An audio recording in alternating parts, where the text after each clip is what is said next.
All right, 1 2 1 2 and a place to be. What's up, yo? How y'all doing out there? I am Frank Red, and you are locked tight in the dungeon for another edition of this incredible podcast. But guess what? Why is it incredible? It's incredible because of you, not because of me. I can't do it by myself. I need your attention. I need your thoughts. I need your critiques. I need everything that you bring to the show that makes it unique. And I think one of the best shows out there. Once again, my name is Frank Red. How you doing? And thank you for stepping in. I really appreciate you. And we probably have more topics tonight than I'm going to be able to get to. But that's okay. I got to get up real early in the morning and go to the doctor. I'm good. Everything is fine, but I just need to, have a procedure done. So. And with that said, I spent 2+ hours on a 49ers podcast this afternoon. So your boy been working. But I always have time for you. And we open up in the Dungeon Show to talk about a myriad of topics, not one like I was this afternoon. So we will talk about the San Francisco 49ers loss to the Miami Dolphins 29-17. A game that I thought they really came out with the right mentality early on. And true to form, like previous games, you could argue the entire season, once the team gets tired, particularly the defensive line, they start to, I wouldn't say consciously give up, but they start to get handled. And as a result, A-Train, running back of Miami, who had not had a great year, ran for 190 yards from scrimmage, something ridiculous like that. We're going to talk about Brock Purdy also. Brock Purdy coming off what I thought was a tough game. The whispers were out there. I wanted to see him quiet some of those, some of those rumors that were intimating that he's not that good. And nowhere in hell should he be paid a salary among the top tier quarterbacks in the NFL. I think he did some good things today, but at the end, yikes, wasn't good. All right. So we're going to talk about the 49ers. There's a lot to talk about there. Golden State Warriors, 15-12. Coming off what I think is their best game in a month against the Minnesota Timberwolves on the road, a game in which Stephen Curry was a maestro out there, his best game in a couple of weeks. 31 points, 10 dimes, and just a complete maestro, like I said. That sets the Warriors up to take on a tough, gritty, grimy Indiana Pacers team who has gotten off to a slow start in the NBA. But don't be fooled. I think at the end of the day, Indiana will be solidly in the playoffs in the Eastern Conference. And if the Warriors don't show up with the level of intensity that they exhibited against Minnesota, they could lose tomorrow night. So I think Kerr knows that. Stackhouse knows that. The players know it. They got to show up tomorrow to beat Indiana, who basically throttled the Sacramento Kings today. I'm going to talk about the Kings as well, because I was the only guy that was saying Mike Brown might be in trouble. I was saying this in the summer. Now, I said he might be in trouble if he didn't legitimately make the playoffs and actually win a series. Now, he has a lot of money on the books, right? And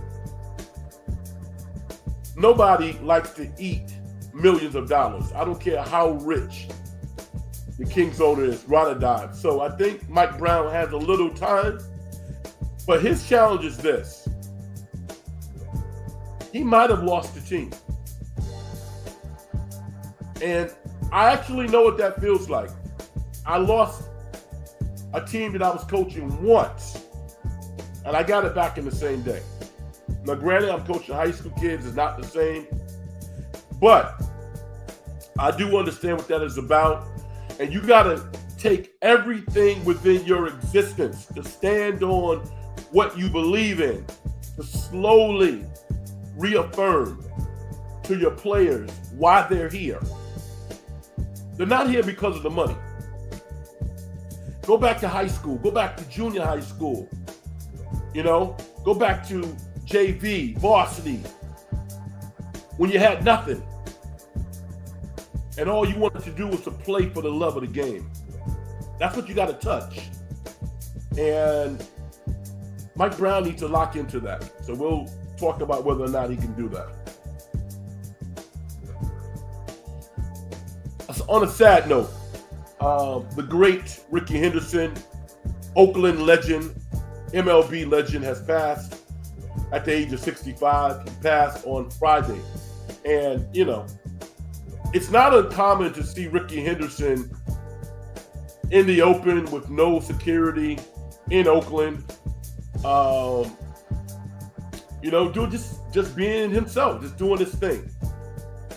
And I don't think there's ever a timely death, but certainly at 65 years old, when you look at Ricky Henderson, those bulging biceps, the knee muscles pulsating outside of his shorts or his pants, that's what you saw as a 65-year-old man. It's sad to think that he's not here anymore. The all-time greatest leadoff hitter in the history of Major League Baseball, and an Oakland icon, is no longer with us.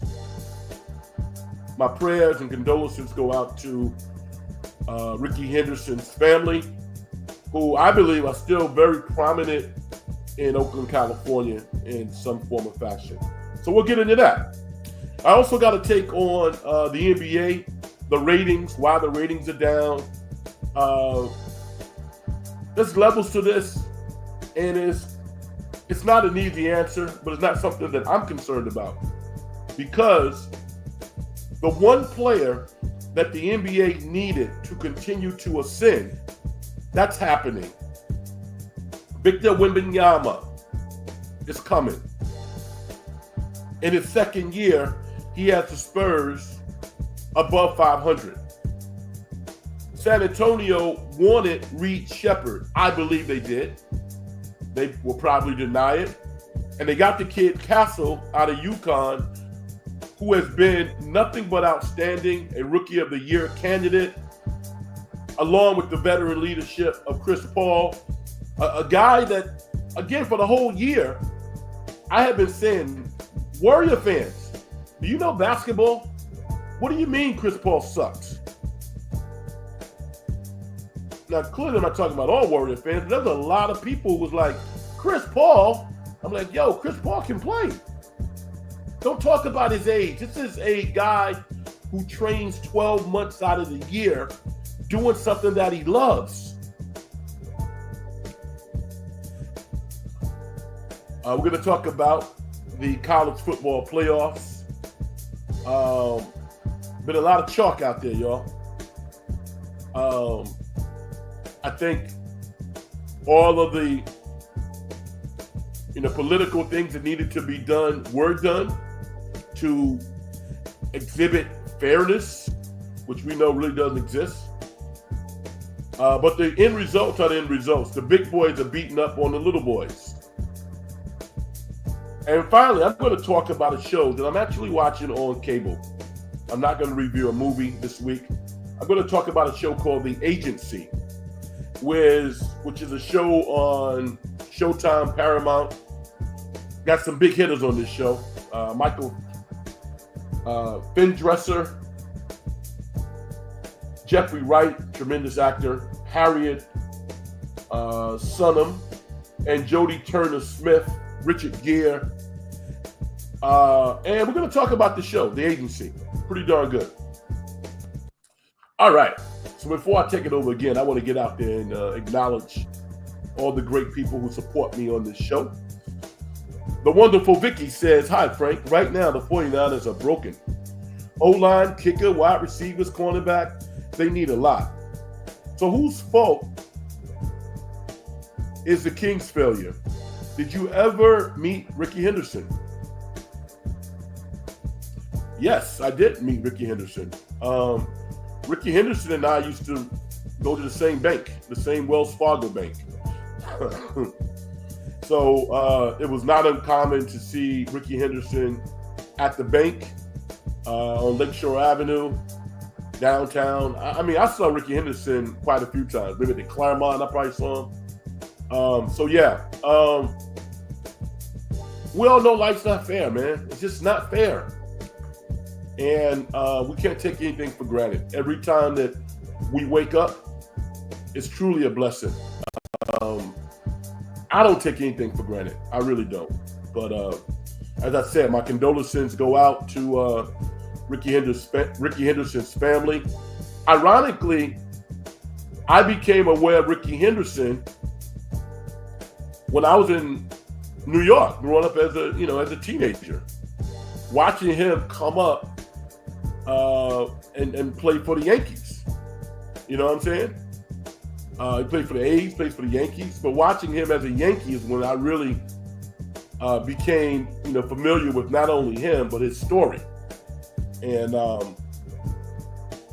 mean, when you're the best to do something, come on. Ricky, with regards to whose fault I think it is with the Kings' failure, I think obviously as a coach, you're responsible for it. You cannot ever detach yourself from the end result. That's why they pay you money. With that said, I think it's basically the players' fault. The players have more impact on the game than any coach will ever have in his or her life. And I go back to the summer when D. Fox could have signed an extension with the Kings, and he decided not to do it. I think that unset the balance of this organization. And I'm going to tell you why. I'm not counting his money. It was within his right to do whatever he wanted to do. But you could also perceive that act of not signing as somebody who wasn't here in Sacramento regardless of whatever took place. You started to hear comments like, well, I want to see how the roster and the organization moves forward. I'm like, you know what? There's about 5 guys in the league that can do that. And you're a good player, all-star, but you're not one of those 5 guys. So if I'm a fan of the Kings, I'm kind of insulted by that. Because it's not like the Kings are inhibiting your success. They brought your boy into the organization, Monk, when he didn't have a whole lot of options.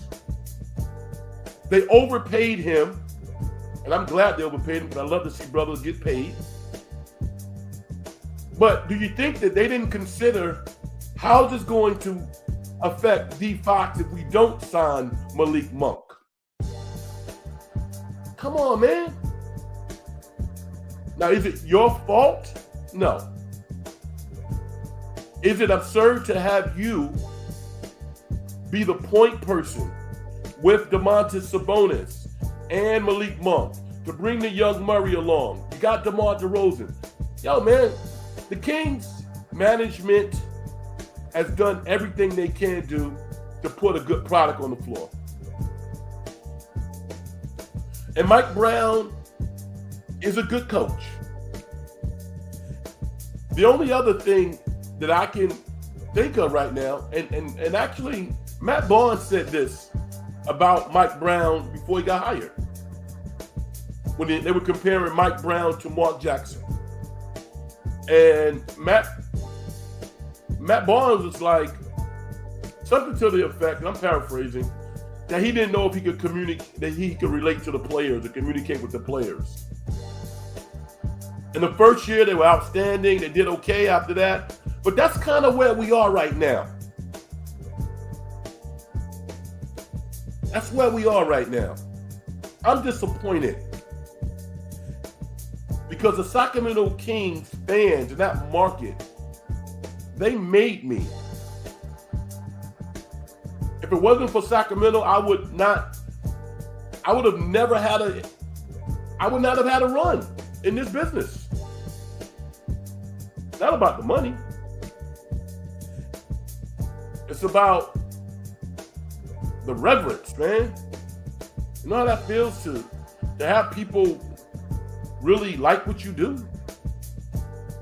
And not because they have to? So I'm all in on Sacramento. They know that. I love y'all. You deserve a better team. You know? And as a player and as a coach, the one thing that no one can ever say to me was I didn't play hard. Never. And I didn't give everything I had. I had to. Now, the Kings have lost some tough games, and it starts to wear on you. But they got blowed out this afternoon. I didn't see the game against Indiana, but they got the wheels came off. That's unacceptable. At home? Unacceptable. Vicky says, hi, Frank. Right now, okay, no, I just read that. I'm sorry, my bad. The great Brian. I gotta put my glasses on, Brian, to hear what you say. What's up, Frank? What's up? 49ers are going through a rough year, but there's no reason why they can't be last year's Eagles. I think I'm way more concerned with the Warriors' young players than the 49ers. I would agree with you, but I would love for you to expound on that. I mean, I can interpret that comment and kind of give you my spin on it, but if you have time, please expound on that more. Vicky says, TJD looked great. That is the player they wanted. Vicky, I know everybody listening to this. I don't have to say it, but I'm going to say it. I know a lot about basketball. I know a lot about coaching. Even when Trayce Jackson-Davis was playing, I was telling you guys, you know what? He's playing soft. This is not going to work well. I think I would have been a great position coach in the NBA. I'm not sure I could have been a head coach at that level. I don't know. But teaching the game? Oh, I could do that. And guess what happened to Trayce Jackson-Davis? All the coaches, the veteran players, Stephen, Draymond, probably those two. You probably wouldn't listen to anybody else. Said, and Kerr, I can play for Kerr. I might not like it, but I can play for Kerr. You know, I can play for Kerr. They set him down for a couple of games to send a message. And the message that they sent to him was like, yo, dude, nobody gets a free lunch in the NBA. You want to be one of those guys? Forget about where you were drafted. It does not matter. You were a first-round draft pick in our minds. You want to be one of those guys, or you want to be a guy? Because you only have X amount of time to be a guy. We're scouting 5 bigs right now that want to come in and eat your lunch in the spring. We will include you as a throw-in and a trade that we might make if the team wants you right now. In life, you only get a few opportunities. Don't screw this up. Because we think you're damn good. We believe in you. We think that you can sign a 5-year, $70 million deal. If you just do what you're supposed to do. Give 100% effort all the time. Don't make mistakes. Catch the ball. And I'm going to tell you the thing that has really impressed me. Look at Trayce Jackson-Davis' free throw percentage over the past 2 weeks. It's probably around 74 to 76%. He's making his free throws now. Why is he making his free throws now? Because it matters. because his coaches told him you can't be giving up points. So his focus is better. I love what I'm seeing from Trace Jackson Davis now. I love it.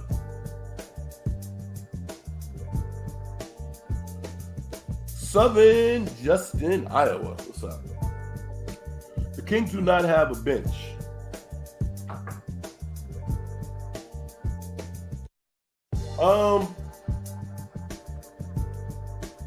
It's hard for me to respond to that because I don't watch them all the time. But I know they got some starters. I know they have some players. I mean, I don't think it's that simple. Do the Warriors have a bench?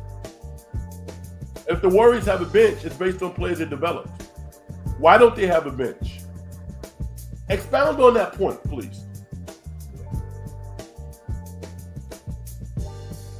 I think Cal has lost the 49ers.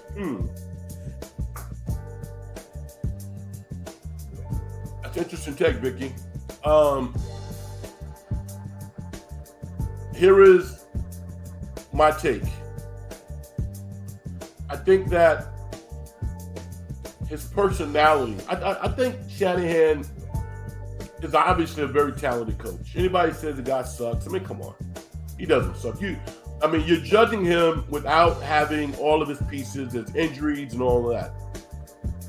But there is something about players running through a wall for you.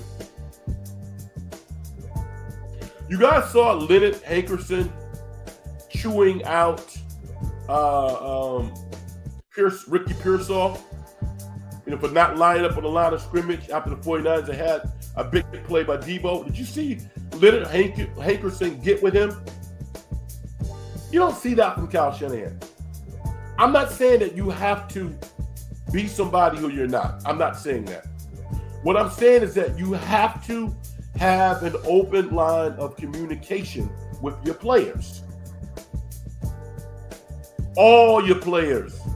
Not just the ones who you like and, stars and we love Brock Purdy. No. Everybody, because it takes everybody to win. I'm in the minority. But I go back to the Devondre Campbell scenario. All things lead to Kyle Shanahan not having a one-to-one conversation with him leading up to the game in which he decided he wasn't going to go in because he was mad. If I'm coaching the 49ers, I'm talking to Devondre face-to-face, man-to-man. I'm like, I'm the head coach. My neck is on the line. We love you. We appreciate everything you've done. We still need you. But I think Dre Greenlaw gives us the best chance to win this game. So I'm going to start him. And I'm going to move you to the bench. Now, what I need to know from you is, can I depend on you? I need you, brother. Can I depend on you? Can you be accountable to all of your other brothers? And if he goes, coach, I got you, and then he reneges, that's on him. But in the press conference, that scenario didn't appear to have happened. There's nobody that come out over the past week and spoke to that. All you hear is like the company model. You're a pro. You never give up on your brothers. I'm like, this is 2024. There's a zillion counselors. People have mental challenges at all levels, professional levels, football levels. We can't look at people the same.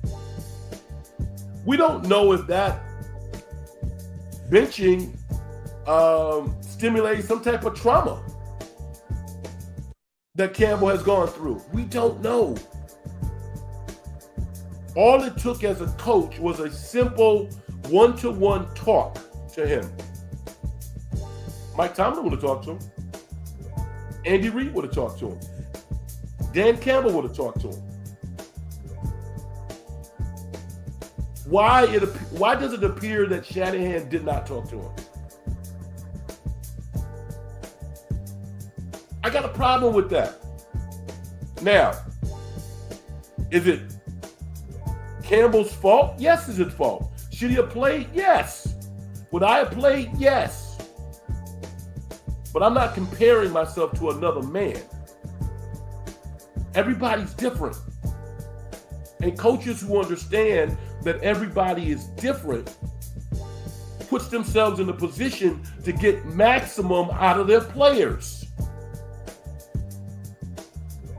We watched the Dallas Cowboys muck up the Tampa Bay Buccaneers season. We watched the Carolina Panthers win another game. You watched the New England Patriots almost knock off the Buffalo Bills. Why is that?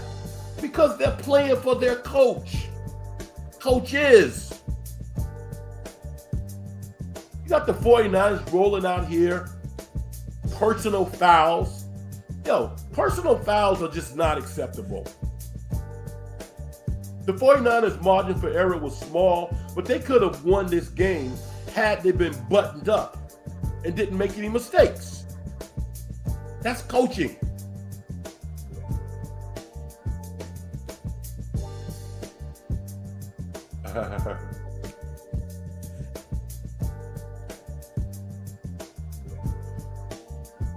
Southern Justin says thighs. Yes, Ricky Henderson's thighs. Ricky Henderson will be missed. Thank you for the memories, Ricky. There you go, brother. Thank you. Vicky says, I love having Chris Paul in the Warriors. Yeah, he's accountable. Brian says, saying any coach of an unperforming team has lost the team is unfair. Unless you are in the locker room, then I don't think you should speculate about losing the team. Okay. Now I'm going to tell you that it's not absurd to draw conclusions when you have background knowledge.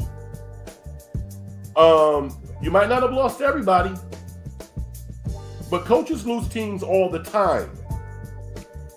All the time.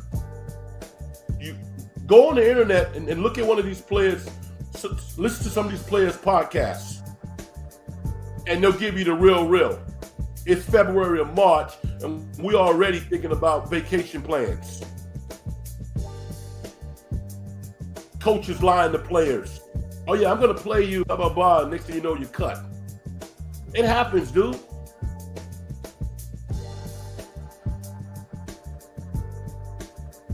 Whether or not Mike Brown has lost the team, I don't know that. Is it possible? Absolutely. Yes, it's possible. It's possible. And it's up to you to get it back.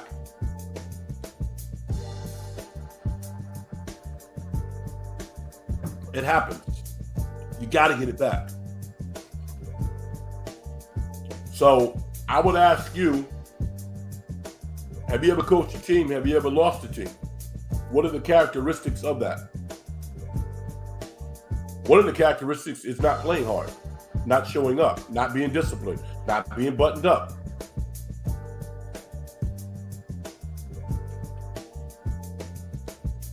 Purdy has a noodle arm. This sounds like some of the comments that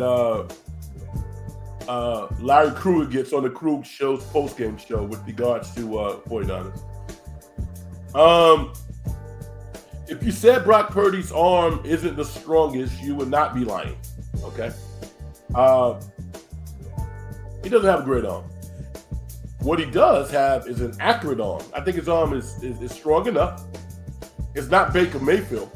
Baker Mayfield throws missiles.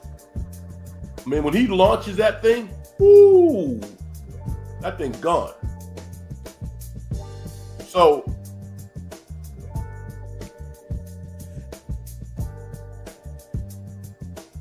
yeah, Brock Purdy has to compensate. I become a fan of Brock Purdy. Because because it gets personal. You hear him talk, you like him, gives his offensive linemen cars. He didn't bitch and moan about making a whole lot of money. He leads the team. I'm a Brock Purdy fan.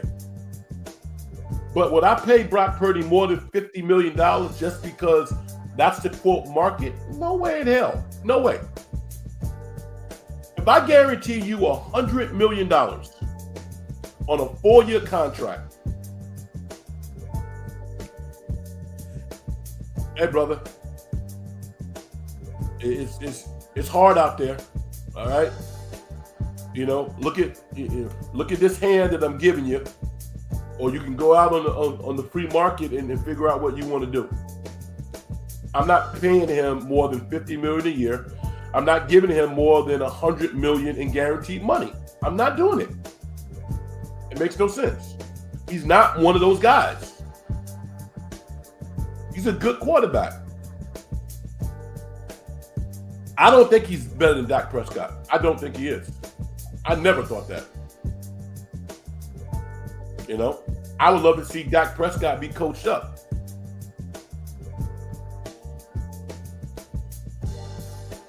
Vicky says, Fox can sign with the Warriors. That would be amazing, wouldn't it? That would be amazing. And I'm going to tell you right now, if he did, it would be like discovering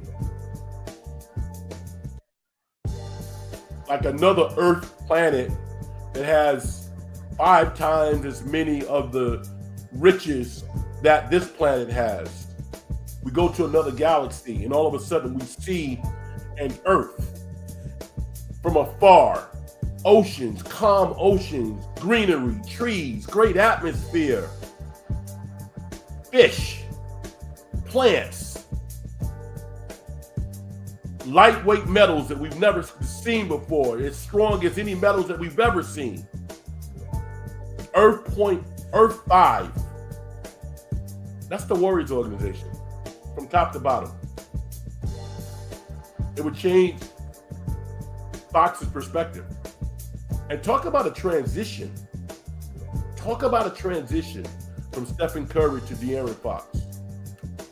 We're talking fantasy stuff at this point, but it's not like it's not possible.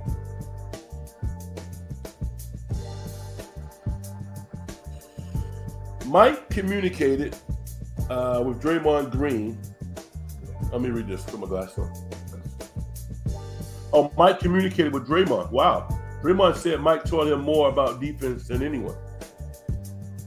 Yeah, but here's the thing. Draymond Green is very accountable to his craft. He's very accountable. Draymond Green talks about his uncle teaching him how to play basketball. The final parts of the game, his uncle. And then he played for one of the greatest coaches in the history of college basketball, who holds everybody accountable at Michigan State.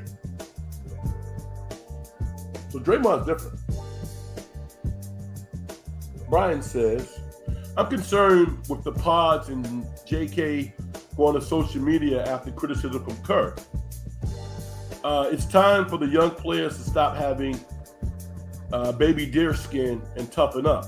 They seem mentally fragile. See, Brian, I would love for you to educate me on that, because I don't really scour social media. I don't follow a lot of people, So a lot of the scuttlebutt and pods went to the media? Social media? Really?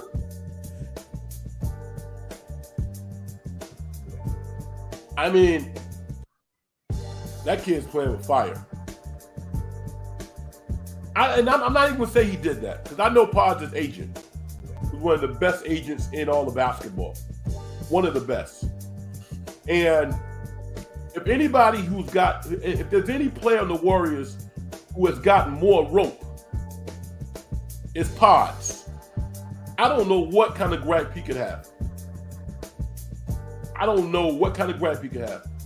I just know the last game that he played against Minnesota is the pods that I started to admire. Somebody who comes off the bench, makes a lot of intelligent plays, sticks his nose out there, and does his job to the best of his ability. And then go back and sit down somewhere. That's the guy who I want to see. I don't want to see the guy always talking to referees, man. Looking at the bench, challenge. No, we're not going to challenge. Get your man, play defense, and go sit down. Build your brand, dude, in your second year. And then get paid. Get your money. You don't see Moses Moody doing that stuff. Jonathan Kuminga is different. Jonathan Kuminga is different, and I'm going to tell you why. He's already talked to the media about Kerr last year. He talked about playing time in the media last year. When this is all done, I don't think either one of those guys are going to be sending each other Christmas cards.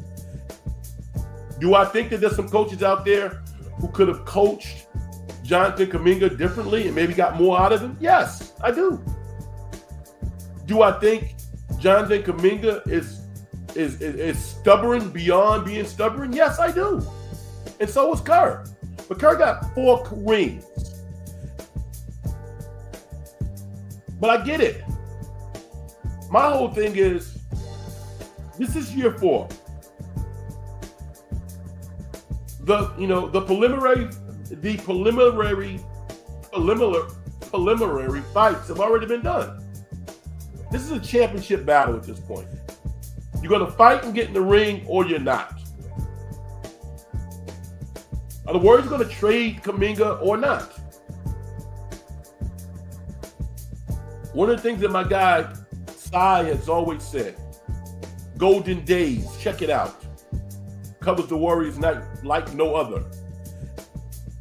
When Jonathan Kuminga plays X amount of minutes, 30 minutes, he averages 20 points a game. That's a fact. He averages 20 points a game. And he's a rhythm player. The more he plays, the more rhythm he develops. The less he plays, you can put him on the court when he hasn't been playing for a while, and he looks like a fish out of water. But when he has his confidence and he's flowing and he's trusting of the coaches, because I don't think he trusts all the coaches, he looks a lot better. And I'm going to give you something now that a lot of people won't pick up on. Know where Jonathan Kuminga has gotten better this year? His mid-range package is starting to develop.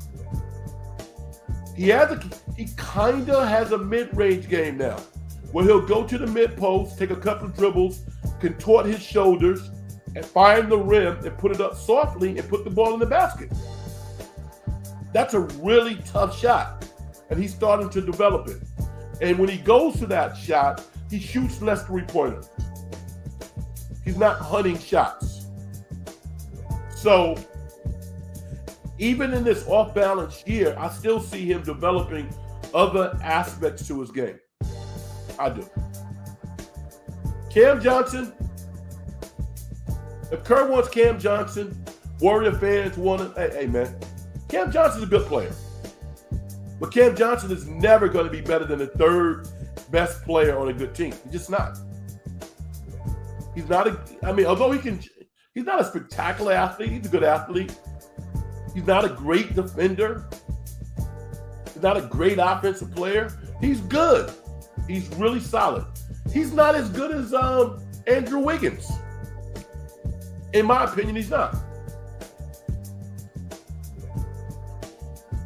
And I'm going to tell you why he's not.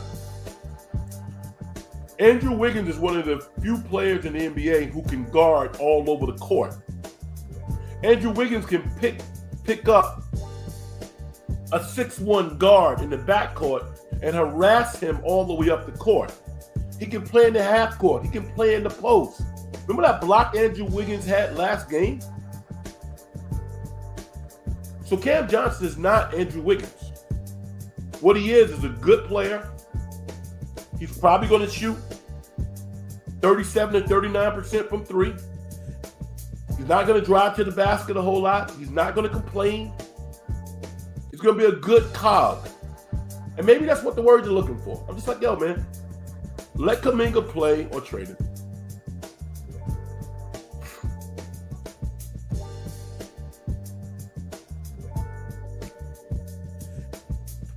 Vicky says Steph and Draymond would run through 5 walls for Steve. Yeah, I don't doubt that. But what about? But we're talking about the young players. I mean, particularly Kuminga, not all the young players. I don't think all the players would. I don't believe that. Gabriel says, great bounce back game by the Dubs. It was awesome. That was like one of those first couple of week Warrior performances. I mean, from the inception, their defense was outstanding. The Warriors' defense was so good last night at certain periods that if they don't come out and play that level of defense tomorrow, I'm going to be pissed. I'm going to be highly upset because it's not like they don't have a blueprint for winning. That's how you win.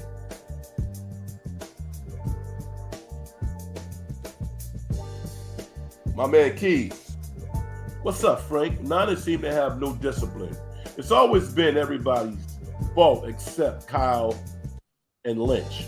I think the fans, and to some extent the players, want some accountability. We stink. Well, I'm never going to believe that during the week, Kyle Shanahan isn't talking about accountability. I won't believe that. I think he's an excellent coach, so I'm not going to believe that. What I want to see is the connectedness between what the coach is saying and how the players are receiving it. There's a couple of non-negotiables in football. You can't fumble.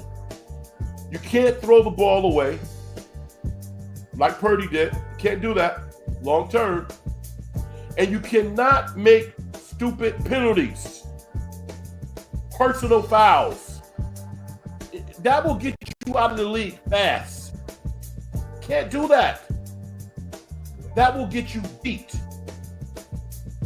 And I think Kyle Shanahan needs to have the freedom and the wherewithal to say, you know what? I'm just going to start getting rid of guys. Not at this stage of the year, but when he comes back, he needs to have a different mentality. A lot of people, talk about, oh, John Gruden, he's a racist. He said some horrible racist things about people. Oh, he talk about, DeMaris's lips, and he talked about this and that. And I'm like, you know what? Yeah, he did.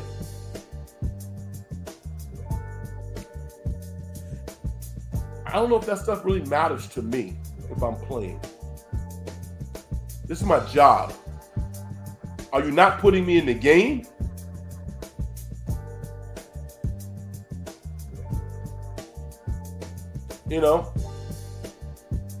An apology. Hey, yo, I was ignorant. I did something stupid. John Gruden's about the details, man. Now, my point is, I don't necessarily want that to be his legacy. What he said was horrible. But the fundamentals of football, you can't say that man doesn't love football. He won't tolerate some of the stuff that we saw from the 49ers. Remember Brock Purdy's ridiculous interception last game? The Devondre Campbell, I'm not going in the game, overshadowed Brock Purdy throwing the ball into triple coverage. When the game is in the balance, he threw the game away. This is a guy you're going to pay $50 million to? No, you're not. You're going to pay more than $50 million? No, you're not. No way in hell are you going to pay him more than $50 million. And this interception today that cost the 49ers a game, he had Kittle in the wings. He had Debo. I mean, a simple check off. They were rolling and in position to win that game. And Brock threw it away.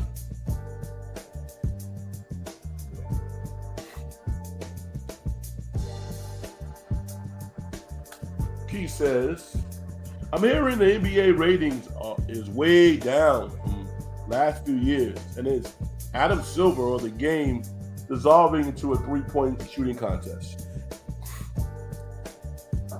I don't buy that.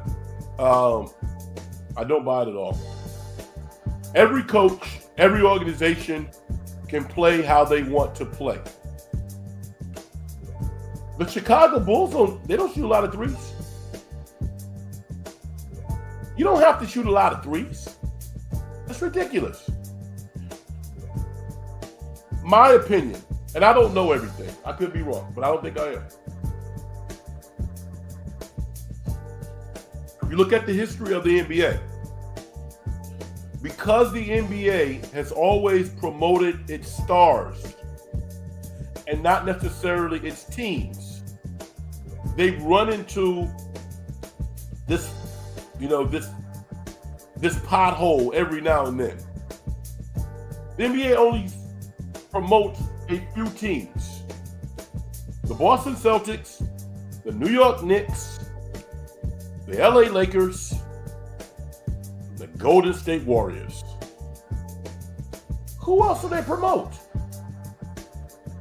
I'll wait. How about nobody? The Knicks, the Warriors, the Celtics, and obviously the Bulls when they were good. That's it. That's all they promote. Tell me I'm wrong. So when you focus your attention on your stars, you have to have a continuous flow of stars. The NBA is in the process now of figuring out who they're going to market. And they don't know yet.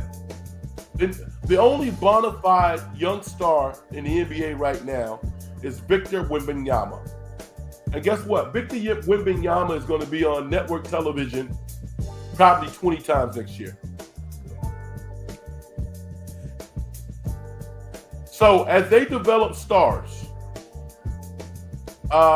they would love to promote Anthony Edwards. They would love to. But Minnesota's kind of a train wreck. The NBA really doesn't want him in Minnesota. Can you imagine Anthony Edwards in Los Angeles? You think the ratings would be down then if this dude played for the Lakers? So I'm going to give you the inside dope, all right? A lot of people won't, but I'm going to give it to you. It's not about the ratings and three-point shoot. I mean, nobody cares about that. If you make the three-pointers, then you're good. One of the most beautiful things to watch is the Golden State Warriors shooting and making three-pointers, sharing the basketball. So it's not three-pointers. It's the lack of young stars. And they're going to fix that problem. These young players are going to emerge. They are. Give it 2 or 3 years. They'll be fine. What's the deal with Buddy? 2 things, in my opinion. Buddy's greedy. Buddy thinks that the only way that he can make a significant contribution to the team is by making shots. And that's wrong. That's not true. Get a rebound, play defense, set a pick, drive to the basket.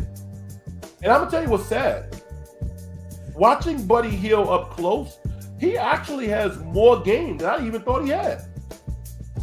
Dude has a lot of game. But he falls back into buddy ball that we've seen for like the past decade. It's a shame. Because he says the right things. And on games in which he's making shots, oh, wow, we love Buddy. But then You see things from him that just says, is he listening to the coaches? I mean, I've seen Buddy. This is one thing. Like, my whole thing is mistakes. I don't like mistakes.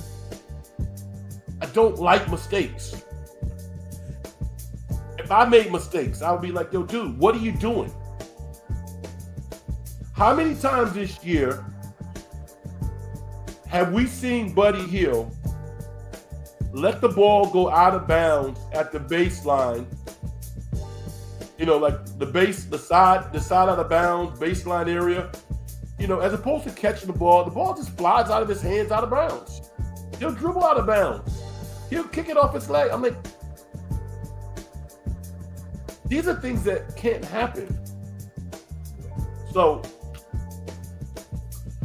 Buddy frustrates me because I see so much potential in him.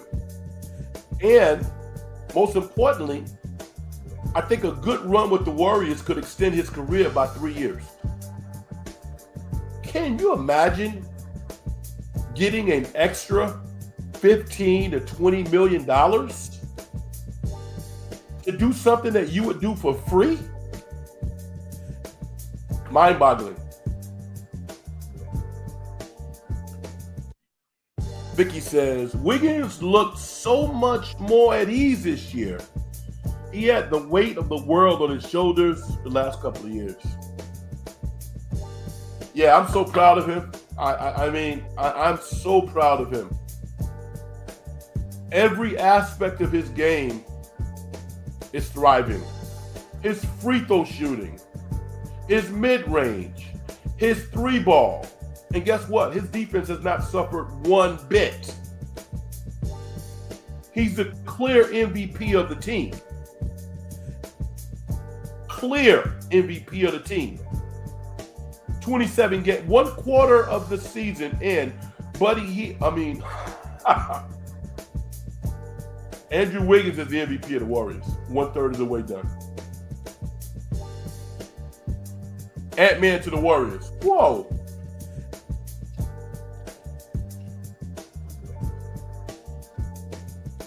Steve Kerr would do headstands. Again, if Anthony Edwards played for the Warriors, he would be the biggest star in the league. The Warriors would be on national television 15, 20 times. You got to get him out of Minnesota. You have to. Life's not fair. And, for the Minnesota fans, I'm sure they're pissed off and upset. But to have one of the top 5 youngest stars in the league middling around in Minnesota is just not good for the league. It's not.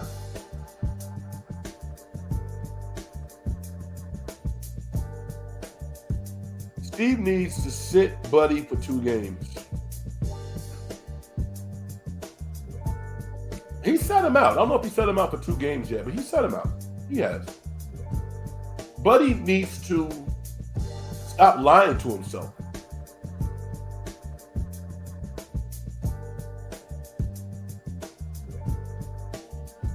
And what do I mean by that? What I mean is that, dude, again, you are not a one-dimensional player. You are not a 3-point shooting sniper only.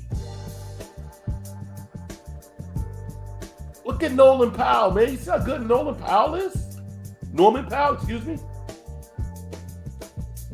Be the player that you can be.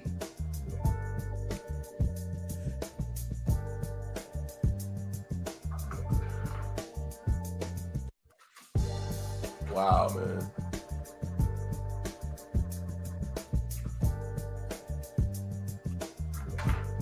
Sacramento, I got your back, man. I love y'all. And I'm frustrated because when I look at that roster, I see a team that should be in the mix, should be above 500, not 4 games below 500. I want to talk a little bit about NCAA football. I'm not going to have a whole lot of time to do it. We got about 5 minutes left. I'm going to keep it to 1 hour because I said I got to get up really early in the morning to have a procedure done. But basically, the teams who we thought would win are winning. If Texas lost to Clemson, it would have been an upset. Penn State, they talk about James Franklin can't win the big games. He's losing to teams that are generally better. They throttled SMU. Ohio State, they beat Tennessee. They were going to beat Tennessee. We knew that. And Notre Dame took out a can. I forgot who they played. Who did they play on Friday? They beat up on somebody, and Ohio State beat Tennessee. So the next round should be really interesting. Should be really interesting. Ohio State. There you go. Thank you. The new show that I'm telling you about, it's called The Agency. It's on Showtime.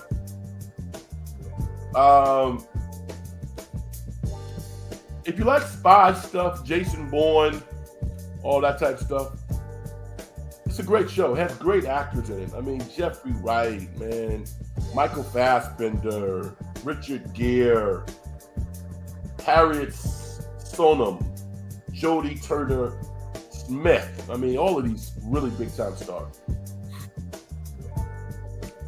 Now, right now I want to acknowledge somebody who I've known for a long time. We have not a celebrity friendship. We're actually a real friend. And we'll be friends until the day we die. I always say, well, what's a friend? When do you know that you have a real friendship? Particularly when you're young. When do you know that you have a real friendship? My definition for knowing that you have a real friendship is when somebody comes over your house and you're not performing. They just come over your house and whatever they see, they see. And when you go over their house, whatever you see, you see. To me, that's the foundation of a friendship, is when you start to go over each other's houses. This week, I don't know if it was Thursday or Wednesday, I don't know. But I looked at ESPN online and I looked at this class of nominees for the Naismith Hall of Fame. And I noticed, I saw all the names, but one of the names I really noticed, and I was like, whoa. And it was my high school teammate, Billy Donovan. Coach of Chicago Bulls, was nominated for the Basketball Hall of Fame. I think we all knew that it was coming, but to actually see it in progress, he's been nominated. It hasn't been, I don't think, rendered who is going to get in. I think he ultimately will get in, but he's been nominated for the Basketball Hall of Fame. Wow, what a incredible opportunity and acknowledgement of greatness. Everybody knows about Bill's career at the University of Florida. They named the court after him, two-time national champion, winning coach, back-to-back, went 3 or 4 times. I'm so happy for him and his family. And I was a part of his journey. We were part of each other's journey. A lot of the things that I saw at Florida and I see at the NBA level, the discipline, the intensity, started a long time ago. We were in high school, and maybe with him even before that. We won 2 championships together. We won a JV championship, and we won a league championship together. And we both spent time at each other's houses. Came from 2 different worlds, and it didn't matter because the friendship was there. I reached out to him this week. Reached back out to me in about 10 minutes, and there's a lot of people happy for Billy Donovan. So I want to salute him, and hopefully things will evolve. Congratulations to you and your family. And on a sad note, it's tough to wrap my mind, I'm sure yours, around the fact that the legend, Ricky Henderson, is no longer with us after passing on Friday at the age of 65. That's going to do it, folks. Maybe I'll come back on tomorrow. The Warriors play Indiana Pacers. We'll see what's up. In the meantime, I want to thank you all for checking me out tonight. Seemingly, we've had a captive audience. If you want to help the show, hit the like button. Subscribe to the show if you have not already subscribed. I'm like Diamond D, the best kept secret. I'm the best kept secret. We do my thing, get out of here. Success and getting paid is the manifestation of the whole process. If you as an individual don't do things to help other people make their lives better, as far as I'm concerned, you haven't done nothing. My name is Frank Red. Take care, and I'll talk to you down the road. Subscribe to the In the Dungeon show and hit the like button. Everybody be safe over the holiday weekend. Merry Christmas, Happy Hanukkah, Kwanzaa, or whichever religion you take as your own. Good night, everybody. Peace.